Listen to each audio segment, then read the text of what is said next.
We gotta try to get you on the Bluetooth real quick, Tom.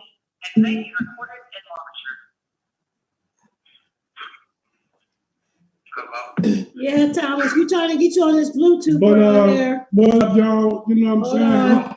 Tell them come away. There we go. You got it. All right, y'all. Well, we're gonna go ahead and get right into the. No. Yeah, we got it. We're gonna go ahead and get right into proceedings this evening.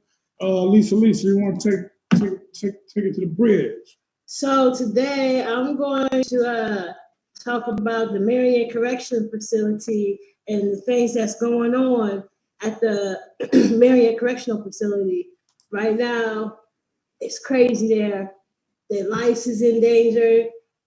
People is dying. They're infected, and it's crazy things going on. And I just, my brother, he's incarcerated there, and he wants to share his story and everything that's going on there. So go ahead, Thomas. Yeah, briefly tell them what's going on in there. I'm sorry, we got into this. We have a little sick still. Yes, it's definitely a work of art going on down here right now. It's actually kind of sad. The lack of medical treatment, the lack of nutrition.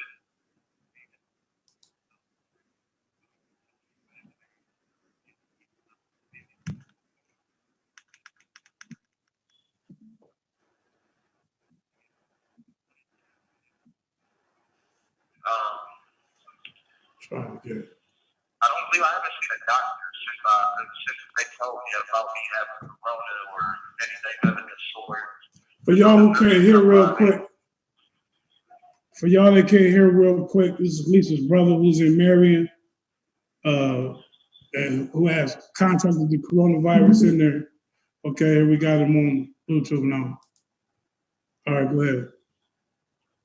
Okay. So, But I just want to bring some awareness for anybody out there who may not be aware of what's going on here in this situation. You know, I know a lot of people. I'm not going to say a lot of people, but I know some people may not really be as concerned with inmate situations.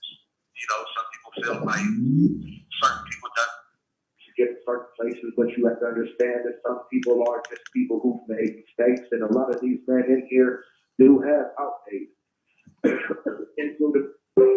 including myself.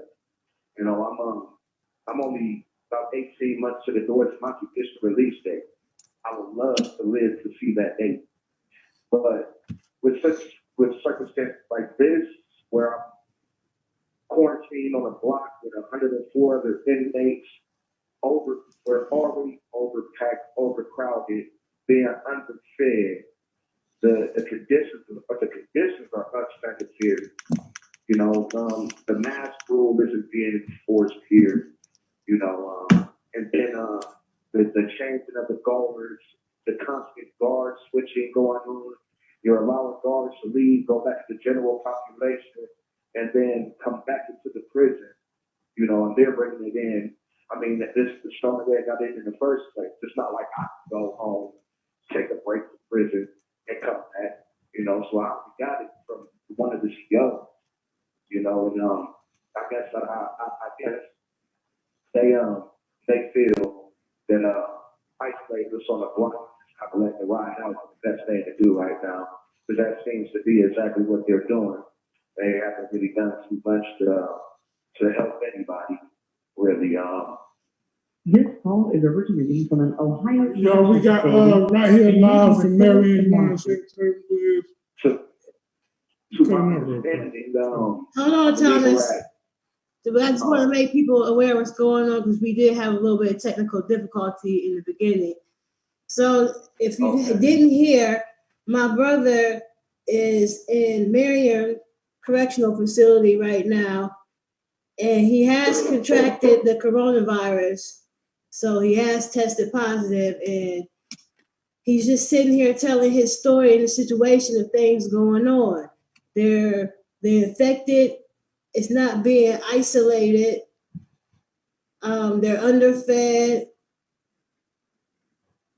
and they're just not being treated humanely. So go ahead, Thomas. Yes, I mean, the main thing I just want people to start to push for, courts to realize and remember, and the governor and whoever else who is in a position of power could make a change and just hasn't put the footwork in to do so yet. Is that, like I said, again, a lot of these inmates, they have outtakes, a guy here that I talk to a lot from Chicago. He's down on a non-violent case.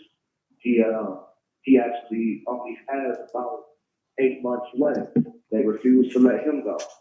And now, because of improper, the improper way of movement, he now has it because of one of their COs. There was a situation where CO Officer George was he was suspected to be in contact with Lieutenant Thomas, who was the first reported officer at Marion the Habit. And when they put him from the block, he was off the block for about 6 days. Then they sent him back to the block. I don't know if they sent him back either before his test results or if it just sent him back that didn't care about his test results. But either way, they came back to grab him the next day after sending him back to the block. And then they said, yes, it's confirmed that Officer George has coronavirus. Now, with this being said, a lot of inmates, including myself, don't understand why you would, first off, if you didn't know, why you would send him back to the block without knowing his results. And then two, if you did know, then please explain to me what was your reasoning for that. Because now you just put all of our lives in jeopardy. I don't have a life saving. I'm not expecting to die here. I have a family to go home to. I have a son. I have a beautiful sister. I have a father waiting on me. I have a whole life here to live. And I would love to get back to that. But again, like I said, in these types of circumstances, it's starting to look very vague. I've been sick now for the past couple of days. My body's been very sore. I have asthma as well. I brought that up to the warden. I brought that to their attention. Still, nothing has been done about this yet, Nathan. They complained about my inhaler. I'm still waiting on a response behind that. It's just the lack of medical treatment and the lack of care just for us as human beings is utterly sad. It's deeply sad. Like it's heartbreaking. And before I was ever incarcerated, I never knew that this were the type of things that a person in this position could be subject to. But being here and actually living through it changes my whole perspective on a lot of things. And if you've never been incarcerated, you may not totally understand. This call is originating from an Ohio correctional facility and may be recorded and monitored.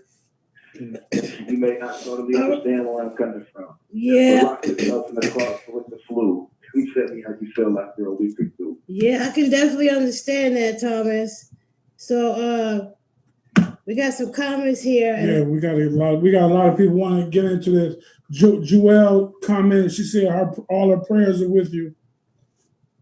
Terry Sanders. Yeah, everybody shouting out to us. We're gonna go ahead and get into the show. Thanks for your call, brother. Thanks for calling, Thomas. Give me a call back in about an hour, okay? All right, I love you too. I love you too. Be safe. All right, Derek. All right, now. Good show. All right, thanks for the call, man. Keep your head up. Yeah. All right, Rich, did you get all that? Oh yeah, man. It's I'm sorry, I didn't realize that he had contracted the corona. It sounded like a serious situation down there, and the fact that it seems like they've been ambivalent toward him and the other inmates is just amazing. Like he said, he understands that some people have an issue with people who are in prison, but they're still human. They still have brothers, they still have sisters, they have kids, they have parents, people who love them. They're still human. So they should be doing the best that they can do to make sure that they minimize it. You know, maybe have a sick ward or sick level and get the people who are healthy to a side or a ward, and then allow them the correct medical care and help that they need. Because once again, they still are human. And, you know, you see sometimes even, you know, not that this is probably a situation, but hey, sometimes people are in jail just because they don't have money to pay bail. And then they might have missed a court date, and they might have got, you know, stopped for driving and all these other crazy things. So, I mean, just in general, they still human. My thoughts, my love, my blessing go out to your brother. I hope that he's able to heal up and come out of this on the other side healthy and alive. Thank you. It's greatly appreciated. It's just crazy. When he called me and told me, like, I wasn't ready. I kind of thought he was joking around. Cause my brother, he'll play some jokes on Terry me. Sons want to recap with a convo real quick. So let me real quick, Terry, and those that just joined, Lisa's brother called from a Marion Correctional Facility, and there's a coronavirus outbreak going on there. And Lisa, you want to take it from there? And Marion, I do want to make it clear that Marion has the highest right now, at this point, the highest number of infected positive infections within the correction facility in Ohio. So my brother called me, he did contract the coronavirus, and he has asthma real bad. So that's a big concern for us. And in the facility, they're underfed. And I'm trying to share a picture that he shared with me.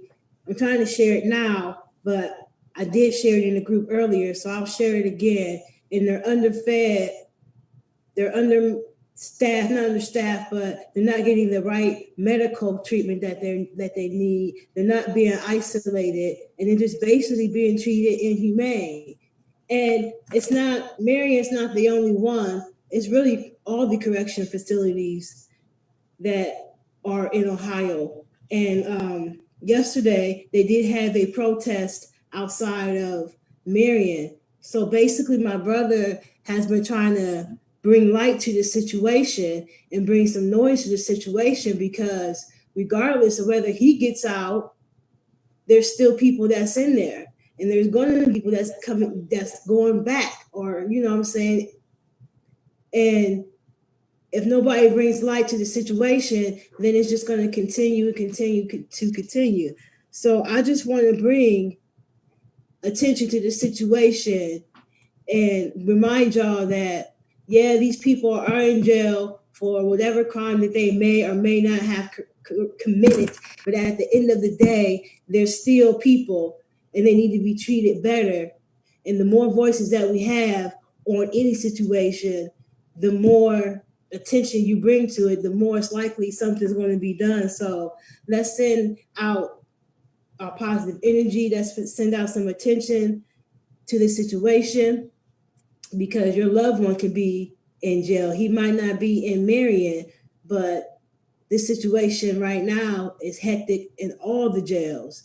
So, you know what I'm saying? You might have a loved one in jail, or you might have a loved one that may go to jail. You may go to jail, but just know that these are the conditions that are being had right now. And we had a few comments, D, before you went in on it.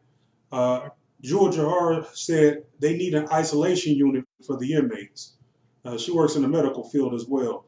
I just thought I'd say that. Trezana Staples said exactly. Different rules for different hues. Ann Rollins went on to say, this absolutely saddens me. There's no excuse for treating them this way. Praying for healing. God is able. And I saw that pic. Horrible. She saw the pic of the food you posted. And Trezana Staples said, sending those incarcerated healing energy. And when Ann Rollins went on to say, it's also self-serving to the guards to get under control. They'll take it to their families. Exactly, and that's what happened. One of the CEOs has died already, and there has been a few inmates that has died. And I did find the advocacy group for the Marion Correction Facility, and in this group, someone has shared a picture of the exact same meal that my brother shared. and he sent a long letter to his loved one, and she shared it in the group, and I read it, and it was so heartening. Like, I didn't even know what to say. Like, I don't know what to do. I had to get my thoughts together because, you hear about it, you know it, but to be in it, it's a totally a different lane. You know what I'm saying? And I just think that even when my brother gets out, if I know my brother like I know him, this is going to be something that is going to really bother him, and he's going to try to do what he can do to bring some light to the situation and change the situation. I'm sure he's gained friends in there, gained people that he care about in there, and when he comes home, there's going to be those same people in there, and he's not going to leave them behind. I know my brother, so this is crazy. Do what you got to do. If you have a loved one in there, you're gonna want to go out there and make some fuss about this. Hey, Derek, we're having people ask us what we're talking about today. So right now we're talking about the conditions in the Marion Correction Facility. If you guys just tuned in, you missed the call from my brother. My brother has contracted the coronavirus from the correction facility, and they're not really doing much in light of keeping them healthy. They're not isolating them. They're not giving them any medicine. Really, my brother has asthma. They're underfed. The food is just. How you doing, Miss Rashonda Aaron, who joined us on my watch party here? Marcialia Young, I hope I pronounced that right. How y'all doing? We were talking about, there's a coronavirus outbreak, and we were talking about the Marion facility, where I don't know if I, off the top of my head, if I know anybody that's in Marion right now. I'm sure I do, I just don't know it. But, the thing, we know we talked about this last week when something like this happens, shit rolls downhill, so to speak. You know what I mean? And the people who are, in the worst positions are affected the worst. You know what I mean? And in a situation where you can't, like we talk about poverty and how you try to social distance. Mm-hmm. When everybody's on top of each other, it's impossible to do, so to speak. I was just riding by the projects just today, and I'm looking. Everybody's on top of each other. Yeah. So you go out your door, you're right next to somebody out their door. So when you're talking about prison, like you touched on it, the attitude of a lot of people is like, oh well, you in prison. You know what I mean? So that's not my concern right now. You shouldn't have did. That's the prevailing attitude of a lot of people. So you shouldn't have did what you did to get there. when you try to bring up prison rights and prisoners' rights to people, a lot of times it falls on deaf ears because they don't have that experience with the prison system like a lot of us do. You know what I mean? There's a lot of good kids, a lot of good guys, a lot of good women that got locked up just because they were in circumstances and they made a bad decision. And now you're in a situation where you could possibly, you're not, you got a CO. You would think it's a good position because you're away from it. But once these guys go home, they leave it and they come back and then they give it to the prisoners. Prisoners can't leave. Yep. They can't go anywhere. So it's just an unfortunate situation. It really is. And it's really scary. It's like, I don't want to put nothing negative out there in the atmosphere, but it's like, well, geez, we just lost our mom 7 months ago. We just lost another loved one in between there. And then now I get this phone call. So it's a lot of negative vibes trying to bring my energy down, when your energy is down, your vibes is down, you're easy target for viruses and shit. So let's just get this out there and let these people know. The more attention you bring to this, the better off we'll be in getting this resolved, getting some help. It's not even so much about getting the prisoners released. It's more so about getting the conditions met. That's how I feel. We had a few comments, D. Go ahead. Okay. We'll go back to Georgia Horror said, if you follow protocol, the number of cases, the nursing home I work in is at 0 cases. Shout out to my Candlewood family. Ann Rollins said, right, my mom is in a nursing home and they are doing an amazing job of containing it. Trezana Staples said, they are feeding the toxic food that produces mucus, which harbors and feeds the viruses. Jewel Johar went on to say, I mean, if you follow protocol, the number will go down. Trezana Staples went on to say, some were wrongly convicted too. And then I put the number up there, 330-578-4230, if people wanted to call in.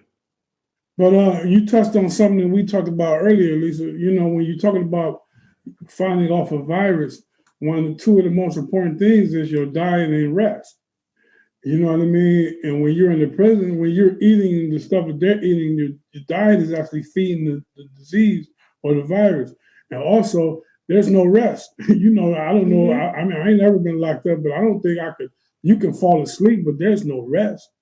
I don't see how you rest at all in there. You know what I mean? So, and then especially with what's going on now, so it makes it almost impossible or very, very difficult for your body to fight it off. You know what I mean? They don't help you at all. No vitamins, no anything. No. And the commissary is locked up. They won't let them go to commissary. So they're giving that meal that I showed, just to make you guys aware, the meal that I showed, the Cheerios, I think it was 2 hot dogs, and my brother said it was those white things was potatoes. And they get that once a day, and then the commissary is locked up, so they can't even go to the store and get nothing. And then they eat the next day, whatever they give them, whatever slop they give them. So, I mean, how are you supposed to survive like that? I don't understand. I don't understand. They get the Bob. They're getting whatever resources is getting allocated. They're getting what's left. They're getting the hog maw. They're getting the scraps. And whatever they're telling you, scraps. and whatever they're telling you on the news, how they're coming in there helping them. I've seen on the news, they said they got all these food boxes, they're giving them all this food, and they got these beds for the sick. But that's not true. The news is fucking lying. Trump is fucking lying. And whoever else is lying. I'm talking to these people. I hear their cries. So, and the letter that I had read in the group, that young man had been reinfected. That was his second time getting the virus. So there is no immunity to it. So these situations is dire need. You tapped into the Full Disclosure Show. D.Lamont, one of the first. Bobby Rich Green, Dick Dashley, Lisa, little lady in the house. We were just talking about the coronavirus outbreak in Marion. Please chime in with your comments and your concerns. We got any more comments, Dick Dashley? Yes, Georgia Harris said, Lisa, I hope your brother gets well. Thank you. Patrick Boy Cole said, what up? What's up, Pete? You just joining us. So you go ahead, D. On my wife's party, but what was you gonna say, Rick? I was gonna shout that number out again, making sure it's loading slow though. But I'm able to get in. We can take the calls if they call in. Okay, what's the number? Right. 330-578-4230. Yes, and you know, and we're gonna keep our, you know what I'm saying, thoughts and energy with that, and we're gonna move on to the next time. I'm gonna go ahead and take this, Dick Dashley. Yes, sir. And I'm just basically talking about, you know, the states. You see Georgia, I think Ohio's opening back up with May 1st. Yeah. You see a lot of these states are getting ready to open back up. And and so basically I'm just putting out there, like, you know, how do people plan on handling that? What is their thoughts? And you know, what are their thoughts on that there? Me personally, you know, it's crazy, you know, because you got so much information coming on out here. You got some people pounding the table that it's a hoax and it's all, you know, 5G. And you got some people pounding the table that this thing is serious. This thing is serious. This thing, you know, and there's some people I respect. I've seen healthcare workers say, oh, this is real, you know, and then I've seen healthcare workers say, oh, it's not what it's supposed to be. Me personally, because it's uncertainty. You know, it is. I don't know. I haven't, other than your brother, I haven't known anybody personally that has it. You know what I mean? So I'm not on the front lines. I'm not, in the. I don't know, but I'm going to proceed with caution. So I'm gonna let y'all go ahead on out there. I'm gonna keep maneuvering like I've been maneuvering. I go to the store, I do what I got to do, but I keep my distance and I slide out, and I'm gonna continue to do that. But I'm gonna let y'all go on out there and tell me if everything is everything. Before I let y'all do that. I think it's better to err on the side of caution. You know what I'm situation, saying? definitely. I mean, that's just how I feel about it. But you want to tell me how you feel about that? I think that it is probably the worst So, thing that can be done. I feel like history repeats itself.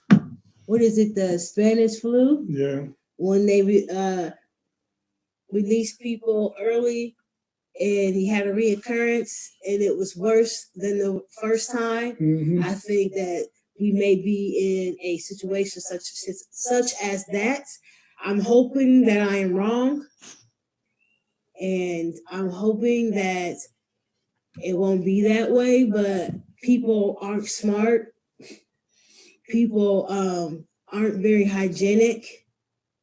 So, and I think that people are acting a fool now that we are in quarantine. So we didn't have no money then. Now we got money because you couldn't spend it unless you spent it all on Amazon. But people about to spend this $1,200. I mean, did you see the party? Did you see the party? Yeah, I saw it. Rich, did you see the party? Yeah. Chicago. Okay. Yeah. 100 people, right? Well, it was more than 100 people. Yeah, it looked like more than 100 people. I mean, the thing said like I don't know, it was a lot of people, and they was back there like you couldn't move. But I just wanted to go ahead. Somebody from there about to get a good case of coronavirus. I tell you. I mean, you can't. People don't take care of themselves, so you can't trust them to do what's best for you. I mean, people don't wear condoms. You know what I mean? So you can't trust people to. So people, they don't care enough about their body to wear a condom. So they don't care enough about what they eat. They don't care enough about exercising. So they don't care enough about not coughing or getting coughed on. Or just being smart and doing the easy, the simple things that you can do to try to stay healthy or whatever. People be so wet to go outside. People be so wet to spend their money. They don't even think. And they're gonna spend it with the same people that the stores ain't going nowhere. They've been talking crazy to them and treating them and discriminating against them for the longest. So that's a whole nother story, a whole nother show. So, Big Dasman. Hey, we got some comments. Trezana Staples said, keyword is survive. They, the establishment, don't expect them, the inmates, to survive, period. She went on to say, I would rather be safe than sorry. Washing my hands and keeping my social distance is the norm for me. Veronica Thornton, what's going on, Veronica? She said, this will come and go in waves for quite a while. They want to open up only because the money being lost. It will take over 1 million dead for them to lock it down. What's going on, Ernest Cage? Trezana went on to say, $1,200 ain't shit. That's only $40 a day if you look at it on a monthly basis. So, overall, if they want to reopen states, the governors have that say so, and I think right now, with us doing the social distancing and keeping things on lock, it's been controlling the spread. I think, Ohio got ahead of it more than a lot of other states, obviously. So I do give Mike DeWine some of that credit, but, they're opening up for the sake of business. It's not, I know people with small businesses, Ann is on right now. Zoom Cleaners, go check her out if you're ever in the Pittsburgh area. Places like that I see suffering. And it just amazes me that they tell, and I coach this too, when I'm sitting down with people about to retire or talking in general, they say you need 3 to 6 months worth of money saved up in case of emergency, in a case of something like this. And it's just amazing that these trillion-dollar companies didn't have 3 to 6 months worth of money saved up after making huge profits year over year. So it's more of a push for the people who really control things, which are the corporate elite, to make sure that you go back and work for them and make money for them. So they're willing to, like somebody said, until they get over 1 million lives, they're willing to sacrifice you. And what's amazing to me is the amount of people willing to be sacrificed. Yeah. They So, don't even know, or do they know and don't care? And you know, like, I get it. I get opening up your businesses. You know what I mean? I get that type of thing, but again, it's about trusting the public to be diligent. You know what I mean? It's about trusting the public, and I don't trust the public. That's the whole thing. You just see, you know, people can't wait, and you know, you got so many people who don't think this thing is real anyway. You know what I mean? And so it's like, people are dangerous. We know that people are dangerous. We see people, you know what I mean, inject themselves with disinfectant. People are dangerous, man. It's just that simple. And I don't trust the public, so it would be better if we could say, okay, business and open up, but everybody can operate in a way where we can, you know what I mean. But you know, I just don't trust people. So you know, it's very difficult. So I get open because you know there's places I want to go to that's not haven't been open. I'm like, oh man, I can't wait till they open up, but I won't be there day one. You know what I mean? Because I just don't trust people. You know what I mean? Yeah. And have you seen where people are outside of certain establishments protesting for them to open up? That's just ridiculous. Yeah, white folks mad because they got to stay in the house. Yeah, that's beyond. I don't humans. And it's not. I mean, and it's not like this quarantine has been strongly enforced. Let's be real. It really You know what I has. mean? Like, oh, the National Guard is coming out and, you know, they gave me this paper at my job. You got to have this paper. Nobody, no police officers pulled me over. Nobody has questioned me outside my house. I've been outside the house after 9, 10, 11, and I hadn't. So it's not like it's being strongly forced. You know, people are violating it every day. You know, next door neighbor gonna have parties, people all in the house. Nobody, police ain't come shut it down. And so, I mean, don't act like, you know, we under martial law and can't come out the house. You know, it's just people just be, you know, be diligent, be smart, be safe. Just take the proper precautions. It doesn't seem that hard. Easier said than done. We got some more comments, Dick Dodge. I can't see him over here. well, yeah, Terry Sanders said, my son was disappointed because he couldn't go over his friend's house. And his mama done been exposed to the coronavirus at the nursing home she works at. Boy, go sit your ass down. So, so you know, and just get back on, you know, the opening. Once again, it's money motivated. It's money motivated. They had the option of giving citizens $2,000 each. What the government needs to realize that, you know, play fair with the citizens. The $2,000 is going to go right back into the economy because most people are just using it to pay bills. So it's going to keep the economy. It acts as a stimulus for the country. But they don't want to look like it's a welfare state or they're giving something away. I mean, I believe Canada has it right. I believe New Zealand's doing it right. I believe there's several countries that have done it right. But just the perception. And if you want these people to go back to work, what it's going to entail, what it's going to take, I really think they should give people at least double their salary right now. You know, if I'm asking you to come back in and risk your life and give you double the salary, well, I believe it's a two-sided coin with that. Of course, it'll hurt the bottom line, but that's just sharing more of the wealth throughout the company. You go back to 1978, the average CEO made 20 times the average salary of the person.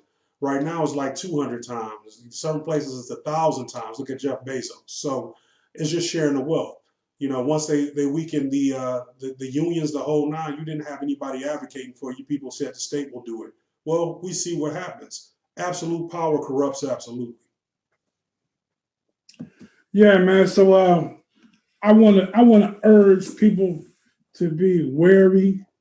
I would like to urge people to, you know what I mean, to kind of tiptoe as things do continue to open up, as states do continue to open up, as stores do continue to open up, I would just like to encourage people to just, be wary of just jumping back out there and just, like everything is everything. You know what I mean? Just be safe, take care of yourself, still, stay somewhat quarantined. You got to get stuff, you need stuff. If you got to go out, go out.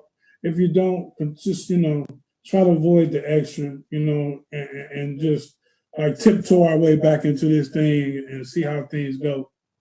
That's all I would like to just encourage people just to, hold up a little bit. Hold up. Wait. Dick Dasley, you tapped into the Full Disclosure Show. I'm D.Lamont Windsor first. Barbara Rich Green, Dick Dasley, Lisa, the little lady in the house. We talking about how the state's getting ready to open back up. What y'all doing? Y'all running to get your hair done right away? What's going on? What's up, Gabriel? Get their hair done. They're going to the bar. I do want to go to the barber shop, but I'm gonna hold up first. I'm gonna hold up. You sanitize your chair, sanitize the clippers. After every customer, wash your hands. It should be all right, but I'm still gonna wait. Too many people still. The numbers are still. Because there's gonna be too many people in there. I ain't going. I'm gonna wait. Right, that first wave, there's gonna be a whole bunch of people in there. There's gonna be a whole bunch of new reinfections. Everybody gonna be in the barber shop. Yep. And you ain't even gonna want to jump on them because they're gonna be like, social distancing. Any more comments, Dick Dasley? Yeah, we just got one. Trezana Staples said the greedy politicians act as though taxpayer money is their money and have stated that taxpayers will take advantage and don't want to work. So that I believe she's saying, that's leading to them wanting to push people back out there prematurely. I mean, to be honest with you, we pay taxes, but I'm not really quite satisfied. So how much of my tax dollars working and how much of my tax dollars are you really putting to what you're supposed to be putting to? Because my roads are still shitty. My police force is still shitty. And that's the point. Still have no programs. And that's the point, man. The elite, the power, the people are going to do what they're going to do. We as a people have to be smart. That's all. You know what I mean? Yeah. We have to be smart. Just because businesses open up, don't mean we got to jump through the window to spend our money. You know what I mean? If you got your stimulus check money still in your pocket, chill out, man. You ain't got to spend it all right now. As soon as they open the gates up, Jesus Christ. Tapped into the Full Disclosure Show. D.Lamont Windsor first, Barbara Rich Green, Dick Dasley, Lisa, the little lady in the house.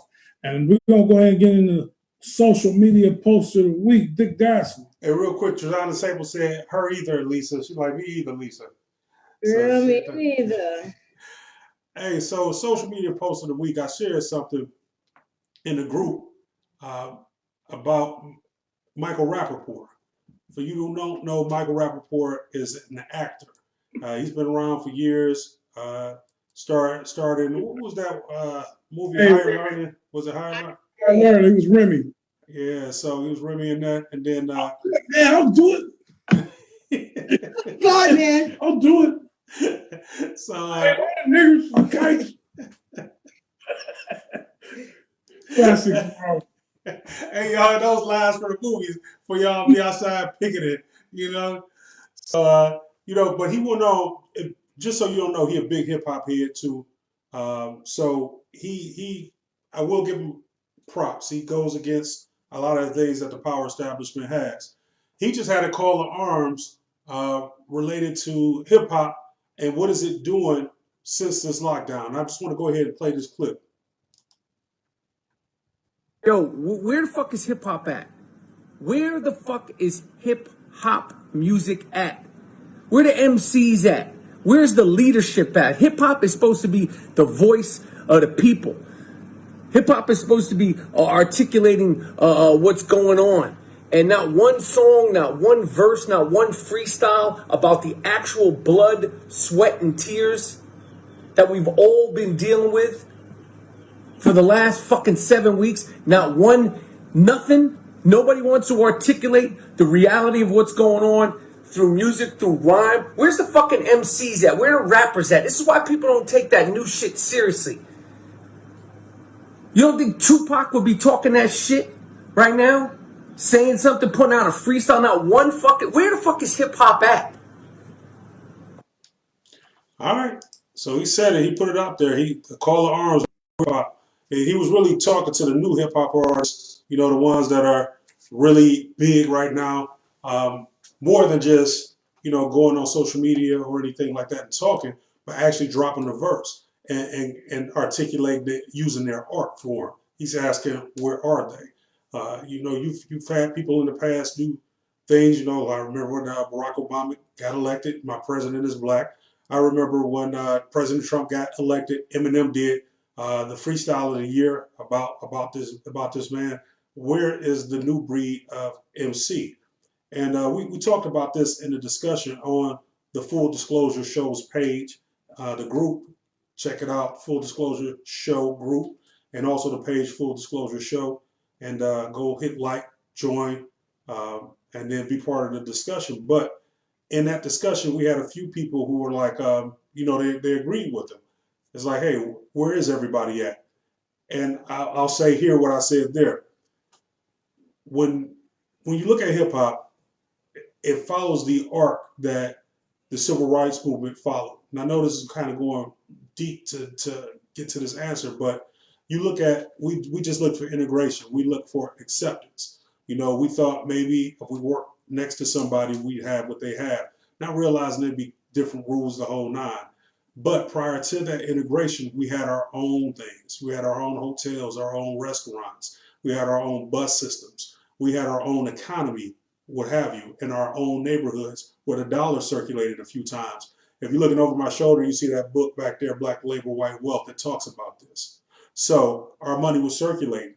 Then we went out, we started wanting to be in their Hollywood movies. We gave up our sports leagues. We had our own baseball leagues. We had our own sports leagues. We started wanting to integrate with theirs. And then what happened? We got a chance to do it, but now we running and we catching, we dancing, we singing, we acting for others to become wealthy and to make lives off of our stuff. So let's juxtapose that to hip hop. In the early days of hip hop, you had people who was doing it because it was an art form, it was a way to express themselves. The whole culture of hip hop, you know, whether it be the b-boy dressing or the cutting and scratching of the DJ or the LMC spitting the rhymes, it was all part of the culture. And it was authenticity. That was your currency. Authenticity was the currency in the beginning. So you fast forward to the late 80s, early 90s, once people started actually becoming wealthy, because rappers that we grew up with weren't wealthy, but they were nice. You know, they were the usher ends of the new breed of MC. New breed of MCs start getting money, and once you get money, you get corruption. Then people just started rapping for the money. So it's almost like the first MCs, they were the neighborhoods that we had back in the day, and the currency is spending money with each other, and credit was knowing each other the whole nine. Then once the money came in, they forgot that. Then people start rapping for the charts, not for the art. So now you have these younger MCs now. Something's going on crazy in the world. It used to be hip hop just told what was happening on the streets. Now they only tell stories, make them caricatures.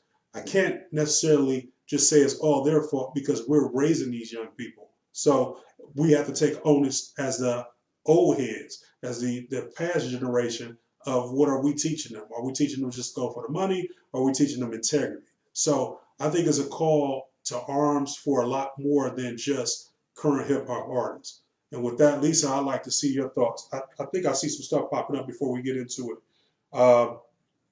Zebrahead, Veronica Thornton said, what's going on, Alicia? Patrick Cole said, Bubba Boy Cole said, I'm an old head who always say, let the youngins do their thing. But my only criticism is today's hip hop has no substance. All right, Sister Lisa. Hold on, we got my man Tommy McElrath on the Watch Party. Tune in to the Full Disclosure Show. Says the new MCs are soft. I just like the young folks. Listen. Yes, I definitely agree with Bubba and what's his name? Thomas. I definitely agree with what they're saying. What's up, cousin? My cousin Anthony Banks. I can understand what Mike, that's his name? Rappaport, yeah. Rappaport. Remy. I'm gonna call him Remy. That's what I'm gonna call him, Remy. I can understand what Remy is saying. I think he's just calling out how he see it. He's just telling it like a T.I. is. You know what I'm saying? And that's what hip hop was, exactly what you just said. You know what I'm saying? Hip hop will tell you the stories. They will tell you what's going on. And today's hip hop, they don't tell you that. I don't know what the hell they be talking about. I don't even understand them half the time. And honestly, sometimes I'm not even sure if I want to understand them. But to what you were saying, as far as back in the day, Black people had their own and everything. We did. You know what I'm saying? I do think that we need to go back there to having our own. But I also think that it's going to take white people to end racism. Now, that doesn't mean that they need to join what we're doing. Those are totally two different things, but we need white people to end racism. So, you know what I'm saying? They valuable in that aspect, but when we're building our own and doing what we do, they need to mind their own business, stay over there and let us do what we do. That's just how I feel. Derek? Any more comments for Big Dawson? No new ones. No new ones. Alicia Zion said, she said, hey. And wait. Patrick, my boy Cole said, today's rappers aren't MCs. Because I mentioned MCs earlier. He said today's rappers are not MCs. Well, look, I want to be fair, because I'm not, maybe if my son was here, somebody they like, well, you didn't hear the song that such and such made saying this and this and that, or you didn't hear the song because I'm not tapped in. I don't know what songs are out there. It could be artists that have made music or have said something that maybe is outside, my awareness. So taking that into consideration, I do feel where he's coming from. There was once a time, and one of the things that I loved about it, we was actually talking about like people like Umar Johnson and people like, certain, these people who, if this was 1990, their names would be all in the lyrics. You know what I'm saying? Like we would be hearing these people, even if you didn't know who you were, like, oh, such and such is rapping about such and such, and that's what appears to be missing nowadays, like the connection to the community. A lot of and I don't like to do these new rappers because there are some new MCs that are saying things that are conscious and are respectful of the culture and the craft. And but the ones that you see, the ones that are uplifted, the ones that are glorified, a lot of times are not. So what you have is, they're in a bubble. They're rapping about their life in a bubble, like when you talk about rich people aren't affected by the streets like that. They're exploiting the streets, like talking about it just to get, to say, oh, I got street cred, and get this acceptance. So, that's definitely like it. And when you go back and listen, you go back in the 80s and the 90s and the 2000s and you listen and you hear, like if you go back and listen to Tupac, and that's who Remy brought up was Tupac. And when Tupac was talking about Latasha Harless getting shot in Oakland, and Tupac was talking about, these things that were happening and bringing light to it. And people were listening like, oh, what? And, and go look and go find this stuff out and go look this stuff up. So, a lot of that is missing. And I definitely feel where he's come from, but I don't like blanket statements. And I can't say definitively there are no artists that are making music like that I just haven't heard it. I want to put that out there. Well, yeah, D, I kind of want to piggyback off that. I mean, you got your artists that I know would probably say something. You got your J. Cole's, you got your Kendrick Lamar's. I know definitely someone like Royce the 5'9". Sometimes these people are dropping jewels, J Electronica. You hear it, but it's the veil. It's coded. It's coded. They're saying it, and saying it very articulately, but a lot of the new heads, I think what he was really saying, call to arms for these young cats. Right. It's more of a challenge of you to say, how could I have some substance? It's great. Everybody want to party. Yeah, we all want to smoke, drink, do whatever your vice is. But there's things going on around you. Now, I will give the millennials credit on this because I believe that's the crowd he's talking to. They are definitely about that independent life. There's a lot of them that are making money without label at all. So, I want to give shouts out to them. And I do see it's kind of a renaissance when it comes to this money. There's a lot of people out here doing things. And Lisa, you had mentioned when I brought up the, civil rights movement, the whole nine, that we need to get back to that. I believe that the pendulum has swung that way. And we're starting to understand, okay, if I don't hire me, ain't nobody gonna hire me. So now the music need to reflect that. And I think that's what Derek's saying as well. And that's basically what you say Remy Michael Rappaport said. I think we got some comments down here. Hey, what's going on, Brittany? Robert Berry. Terry Sanders said, Caucasians will never end racism. Either we continue to live with it or we fight our way out of it. I want to play with, and you're right about that, Terry. I'm going to play what Michael Rappaport said again to bring people up to speed. Once again, he uses some language in here that's pretty strong, but he was getting his point across, so I do understand that. I'm trying to EQ it back up. This is Michael Rappaport, people. Yo, where the fuck is hip hop at? Where the fuck is hip hop music at? Where the MCs at? Where's the leadership at? Hip hop is supposed to be the voice of the people. Hip hop is supposed to be articulating what's going on. And not one song, not one verse, not one freestyle about the actual blood, sweat, and tears that we've all been dealing with for the last fucking 7 weeks. Not one, nothing. Nobody wants to articulate the reality of what's going on through music, through rhyme. Where's the fucking MCs at? Where are the rappers at? This is why people don't take that new shit seriously. You don't think Tupac would be talking that shit right now? Saying something, putting out a freestyle, not one fucking... Where the fuck is hip-hop at? All right, so now I will say I have heard some underground verses. Most of the stuff, D, this kind of, maybe it's just going back to what we used to. It used to be a radio station in Cleveland that was a pirate radio station. It come on at night on Fridays. I believe it was Fridays. And, they played all that hip hop. You know what I'm saying? That real underground stuff. So I know it's probably some artists doing it.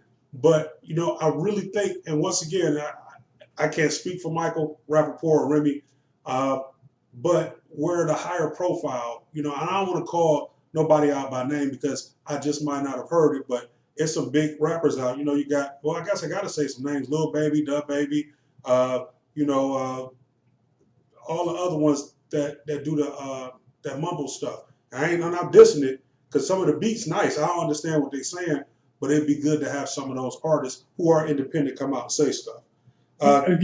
Veronica Thornton said they're just playing out of the reality of what those before them wished for and made it all about the money. They were taught to make money, and that's where their focus has remained. I would agree with that. Go ahead, D. You were saying something. I apologize. And I want to, play devil's advocate. That's your usual role you play, Dick Dastardly. But I want to kind of I want to kind of wait too, because if you remember, if you go back to the riots, the LA riots in 92 was it? When you had the LA riots happen, and then, of course, a couple months later, you had the wave of hearing about it in the music. Mm-hmm. You know what I mean? Now I know we get music faster now, and a person could diss you Friday, and the response be made out already on Tuesday. You know what I mean? That's how fast it is. But I think too, we don't know what people are going through right now. Everybody's locked down. Everybody, you have music that it came out, probably prior to that was already done. Shout out to Griselda and a lot of, I see a lot of the stuff. Conway just put one out, but I don't know if it was recorded prior to what's going on. I mean, you just don't know. So I want to give them some, maybe in a month, maybe in the 2, you start hearing the Corona songs come out. You know what I'm saying? But maybe, people are dealing with it and they're, wherever they are or however it's going down. So maybe it will be a wave of, maybe this will be what these young cats need to say, okay, maybe we can speak, maybe you ain't got to make a whole song about it. You know what I mean? Just say a line or two here and there, just say, hey, my sister, da da da, with Corona, whatever. Just something to connect with the people, and I'm sure these artists have family members that's in the healthcare services. You know what I mean? So maybe we will get that music. D, I support a few of the local artists, and they post like little freestyles and stuff. I follow them on IG, or they might be on my Facebook, and I can tell you, ain't none of them are they spitting the same thing about if somebody rolling up on me, I split his wig and all this other stuff. And I get that it sounds clever, it's cool, it's great to make these clever things up, but I got to go with what Veronica Thornton said.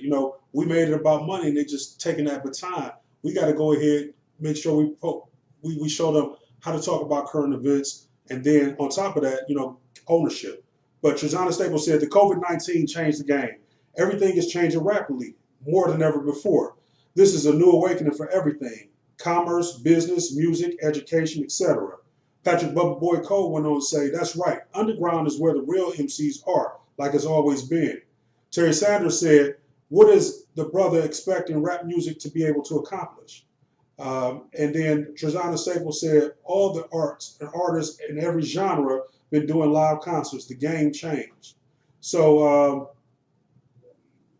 I just wanted to read that. Lisa, you probably had something you wanted to add to it. I apologize. Oh no, you good. Okay, so getting back to what Patrick said, yeah, we know the MC's always been underground.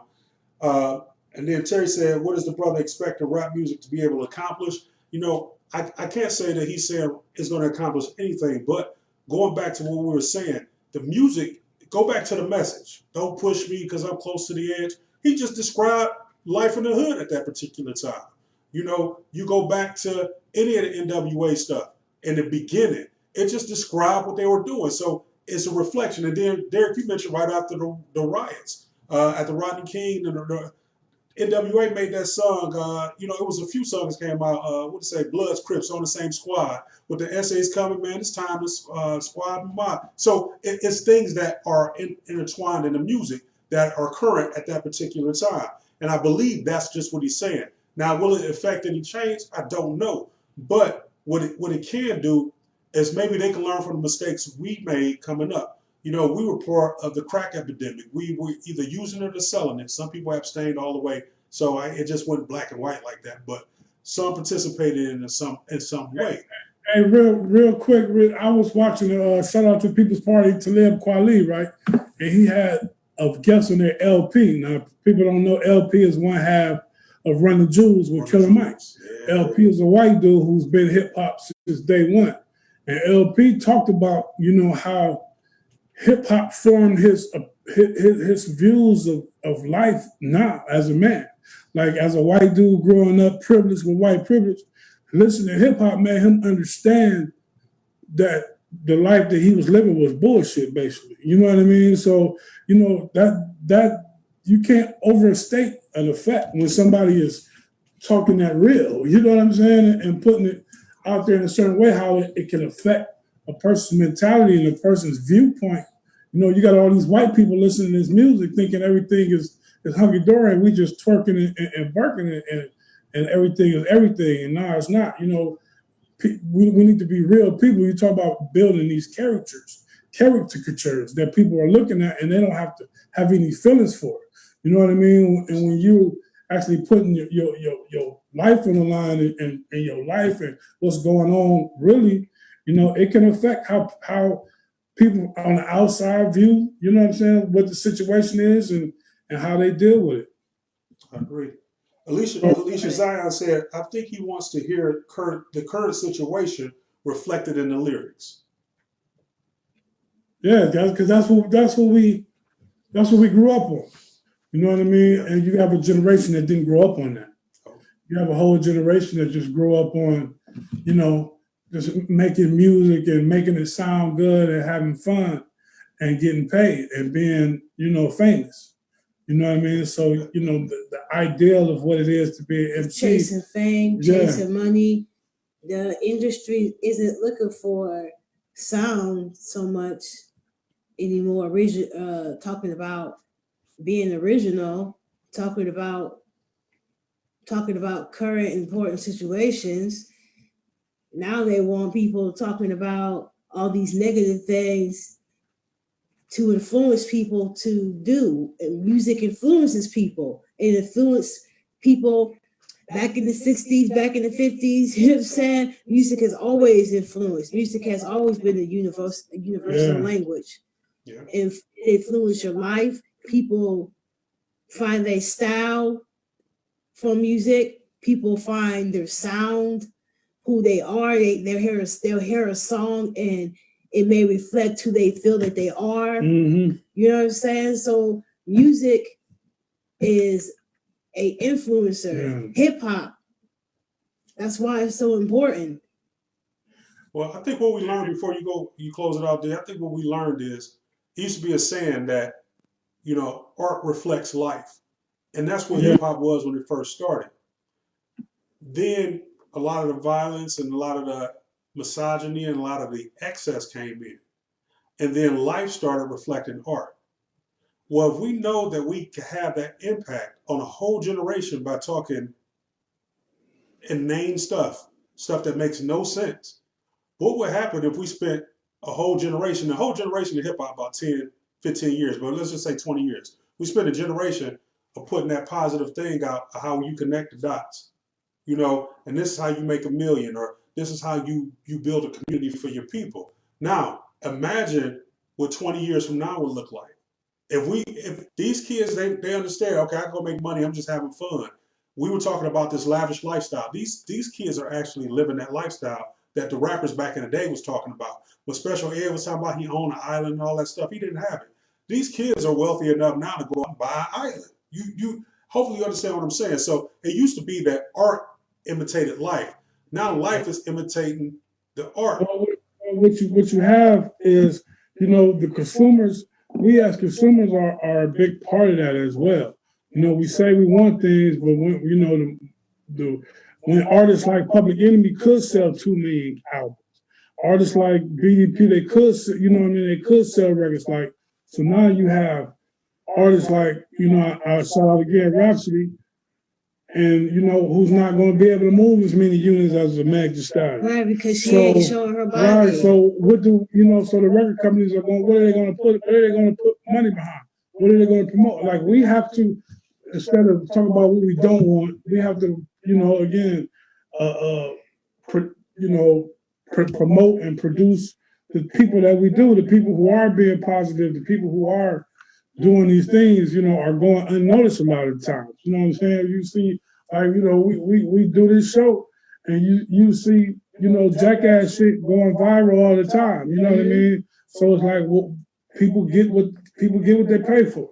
People get what they want. Is what comes first, the chicken or the egg? What would be dope is for someone to start their own record label where they sign nothing but conscious singers, conscious rappers, conscious musicians that speak on political issues, speak on what's going on, and that's their whole the whole genre. Which was Raucous Records. Which was Raucous Records. Yeah, you right there with me. Yeah. Well, we need to bring Raucous back. Yeah. Well, go ahead, take that. But you know what? I'm glad that you use that example, Lisa, and I close with this. What you see is the power elite once again. Once again, we are the culture. Look what Babyface and Teddy Riley did. They shut the internet down last week. It was over. You only saw 500,000 on the screen. It was over 3 million people trying to get into that. We are the culture of the world. We just haven't figured out a way to capitalize on it. Those wealthy people have no responsibility to you or I to make sure that they put positive things out when it comes to us. So we got to keep that in mind. Let's learn how to capitalize on culture. By the way, D, that Wu-Tang hat killing, bro. I'm over here with an Adidas hat on, talking about elite. I got on the Aliante golf club hat, and you over there rocking that Wu. Shout out to the Wu-Tang. RZA. To the full disclosure show. D.Lamont with the first, Bobby Rich Green, Dick Dashley, and the little lady in the house. I want to thank y'all, man, for joining in. You know what I'm saying? Tapping in with us. It's all love all day, man. Tell the people you love them in your life, you love them, because tomorrow night, promise people dropping like flies. Definitely. And keep my brother in your prayers, your energy, whatever it is that you do, put my brother in it and make some noise about this situation. Definitely. So you stay royal when you do it. Peace. Peace. Hold on. We still live. Now I got to listen to some Run the Jewels, man. Hold on. We're closing out. Trying to close out. This thing moving slow.